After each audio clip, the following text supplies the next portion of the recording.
yo sé que es raro, de repente por eso te decía, yo veía mi portafolio y decía, chuta, como que de esquizofrénico, ¿cachai? Como del amor al golpe militar y del golpe militar a quién sabe qué, ¿cachai?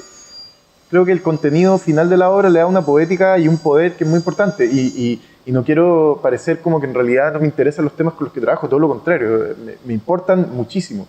Pero creo que si hay un lugar donde yo tengo un sello autoral, es la elaboración de sistemas y de estructuras formales.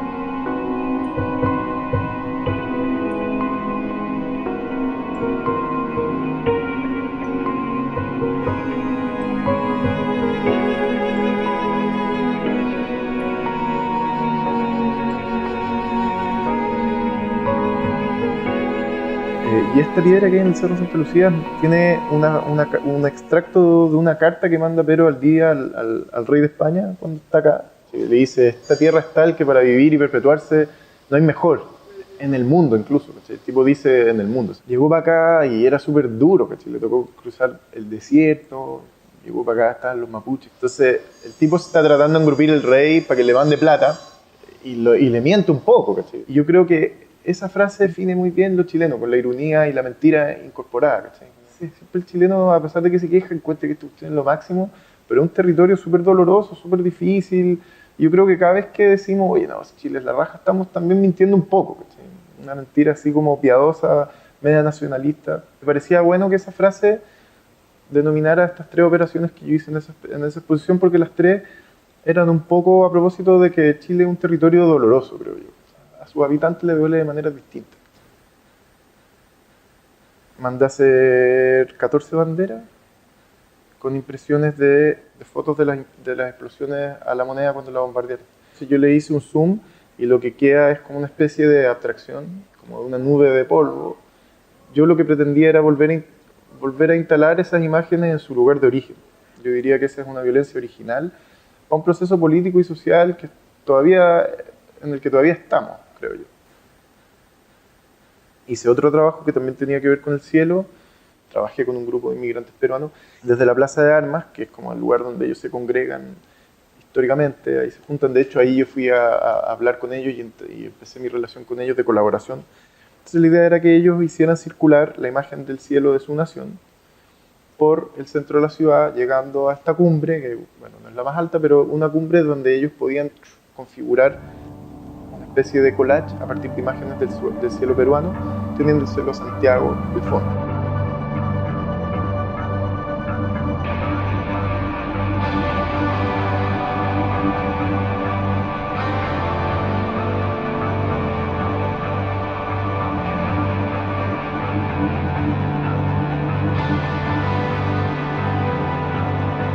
Me pasó hace algún tiempo que me encontré una cosa en la calle que me pareció llamativa y deseé que en vez de que la persona que extravió esa cosa se le hubiera perdido la cosa por casualidad, me la hubiera dejado a mí. Una tontera a lo mejor, pero esa idea poética me hizo pensar que a lo mejor en este ejercicio de perder y encontrarse cosas uno podría establecer una relación con un otro que no conoce. Entonces el taller se centró en eso, en los objetos encontrados y cómo los objetos encontrados nos comunican algo. Y nosotros lo que tratamos de hacer en el taller fue producir objetos para perderlos. Si alguien se detiene mínimamente, observa ese objeto con curiosidad y le da 10 segundos de su mente a ese objeto, a reflexionarlo, a pensarlo, probablemente está teniendo una especie de experiencia artística.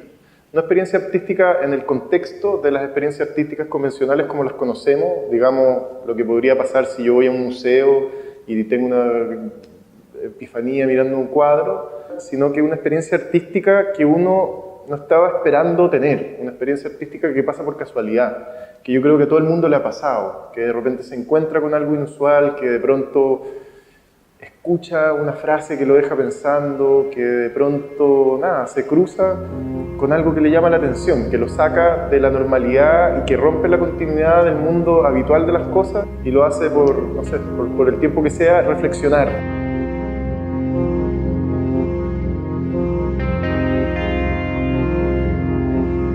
Mira, yo creo que en Chile, por mucho que aunque haya mucha gente que es artista y muchos son muy buenos, hay pocos que viven esta weá de ser artista. Entonces uno se siente artista, trabaja a veces como artista, quiere ser artista, pero en el fondo eres el 80% del tiempo guía turístico, no sé, mesero, o las pegas que sea que uno tenga que tener. Entonces como que tenéis una especie de doble vida, ¿cachai? Yo creo que se traslapan esas cosas. A veces la vida práctica la tenéis que vivir con creatividad y de ahí emanan ideas, ¿cachai? Por eso el arte latinoamericano también es tan político, porque la mayoría de los artistas están pensando desde estructuras sociales o desde el trabajo, no sé, real, ¿cachai? Del trabajo como sujeto que va y tiene una pega normal, ¿cachai? Yo creo que siempre fui como... trabajaba como reaccionando. Y de alguna manera el proceso que se debería haber dado al interior de un taller se daba en las exposiciones. Pero luego cuando me fui a Suiza, porque viví en Suiza 2 años, me reencontré con un proceso real, ¿cachai? De investigación y de trabajo en el taller.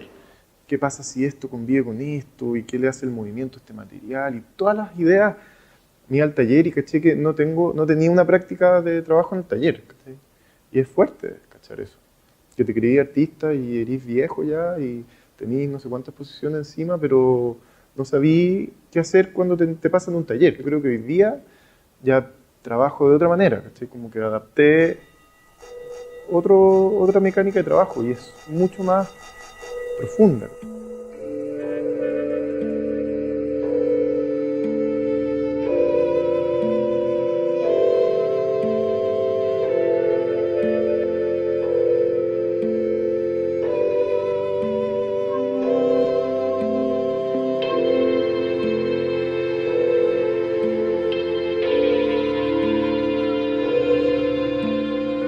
Este proyecto local, un espacio de arte independiente que lo dirijo actualmente yo y mi amigo querido Ignacio Murúa. Partimos los dos, pero además había una tercera persona, la Pamela Pinza, también una amiga que queremos mucho. Parecía como que la gente, como el mundo del arte, era súper grave para trabajar como los temas. Entonces hicimos una muestra que se llamaba Canciones de Amor, que en el fondo el pie forzado era a todos los artistas se los invitaba y se les decía elijan una canción de amor y hagan una versión de esa canción de amor.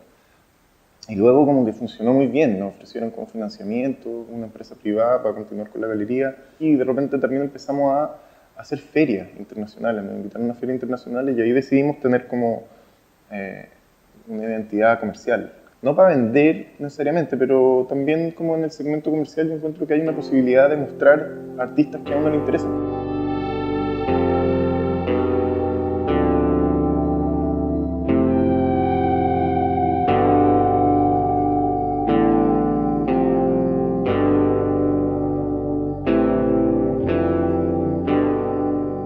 Cerca del 2011, 12, 13, 14, no sé, el Museo de Bellas Artes, el MAC y las otras instituciones como grandotas operaban súper mal, ¿cachai? Como que ni uno tenía financiamiento, no tenían una propuesta de contenido contundente, real, sólida y estaban ahí un poco al alero de lo que venía financiado o de que los artistas que ellos invitaban se ganaran en el fondar, ¿cachai? Entonces los artistas en vez de tratar de entrar al sistema del arte, abrieron un sistema alternativo de arte. Como que ahí empezó a pasar el arte, ¿cachai? En los espacios independientes. Todos los que estábamos trabajando en este circuito pequeño que se armó ahí, lo hacíamos como de corazón, creyendo de verdad, con un nivel de profesionalismo alto, pero al mismo tiempo muy relajado, ¿cachai? Pasándolo bien, tomando hartos vinos, ¿cachai? No sé, como con energía, ¿cachai? Como de verdad.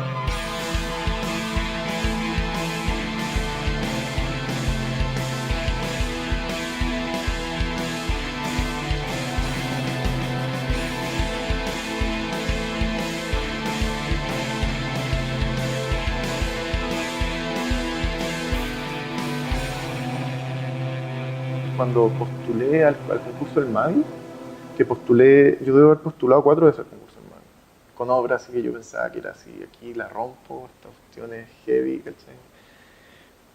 Proyectos de contenido político, en su mayoría. Nunca quedé en el concurso del MAVI, ni siquiera, siempre me rechazaron mis proyectos. Hasta que mandé un proyecto que era sobre el amor, ¿cachai? Era sobre el desamor en realidad. La operación formal en casi todas las esculturas que yo presentaba en esas exposiciones, esculturas y otro tipo de piezas, era súper violenta, ¿cachai? Entonces, claro, el desamor. Todas las cosas se rompían, se caían, se desteñían. Y me pasó que la cuestión quedó, y no solo quedó, que me gané el concurso, ¿cachai? Siento que lo político es una constante en la producción de arte, ¿cachai? Y que si uno va cambiando el tono de su producción, no es que la producción haya dejado de ser política, realmente porque es una producción sobre el amor.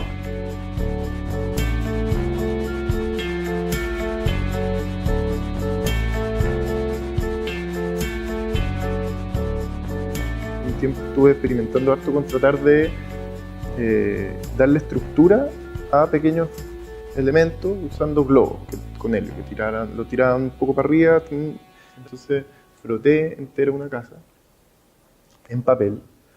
Era una casa llena de partes, ¿cachai? Como tipos de madera distintos, ventanas que no calzaban, puertas raras. Entonces en sí la casa ya me parecía a nivel constructivo súper interesante. Era bonito ese frotado como primer elemento. Y era una casa de una población, ¿cachai? Era una casa donde vivía una familia, una pareja y sus hijos.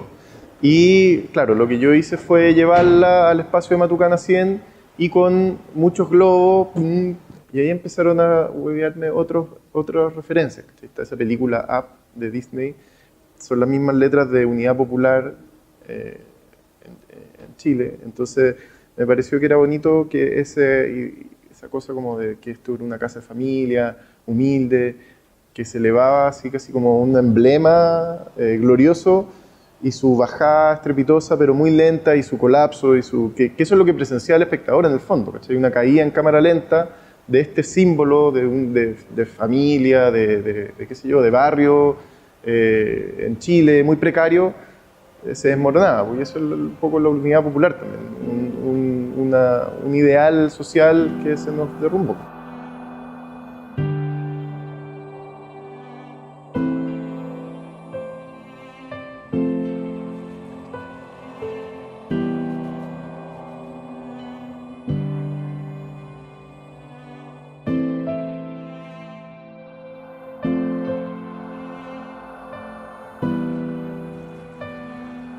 Estudiar arte en el Arci fue una weá de otro nivel, ¿sí? Increíble. Pero cuando empecé a hacer clases, yo era crítico de cómo se me había formado, independiente que yo había disfrutado mucho de mi formación. Yo tenía profesores que eran súper torturadores, ¿cachai? También me pasó haciendo clases de escuchar comentarios que a mí me parecían terribles, ¿cachai? De pares, ¿cachai? Que de repente en una evaluación decía, oye, pero ¿cómo les vamos a pedir a estos chicos que trabajen su imaginario personal si yo creo que no tienen imaginario personal? ¿Cachai? Cosas así. Y yo soy muy de defender los imaginarios personales de las personas, por mucho que sean chicos. O sea, si decidieron estudiar arte es porque tienen inquietudes visuales, inquietudes políticas, inquietudes de todo tipo, ¿cachai? Y hoy día el paradigma que está operando en las universidades a nivel de imaginario es muy diverso, porque es el paradigma de cada alumno, yo creo. Si de repente tenía un cabro que le interesa el anime y quiere hacer una hueá de anime, ¿no? Y tenía el otro al lado que le gusta el color naranjo y quiere hacer obra de color naranjo.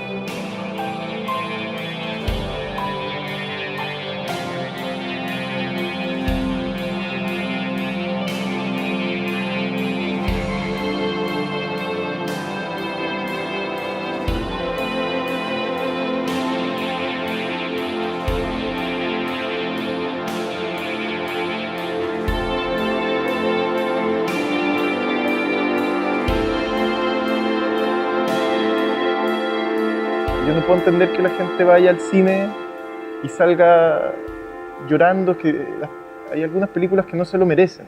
Interpelan a lo emocional, interpelan a lo romántico, pero de una manera tan poco artística, de una manera tan estándar, tan comercial. Me parece sinceramente preocupante que esas personas calculadoras y preocupadas de generar un negocio a partir de lo cultural estén incidiendo en cómo nosotros fabricamos nuestra emocionalidad o cómo nosotros percibimos. Cada vez más pienso que la formalidad en el arte tiene un rol político crucial.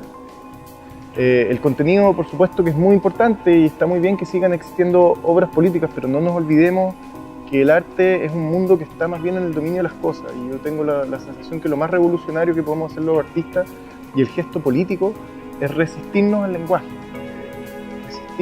lenguaje convencional, El arte debería explorar un lenguaje que es un poco más sensible, es más difícil de codificar y de cosificar, es un lenguaje que se le escapa a la capacidad de entender muchas veces. Un lenguaje para la experiencia, y eso yo creo que es el arte.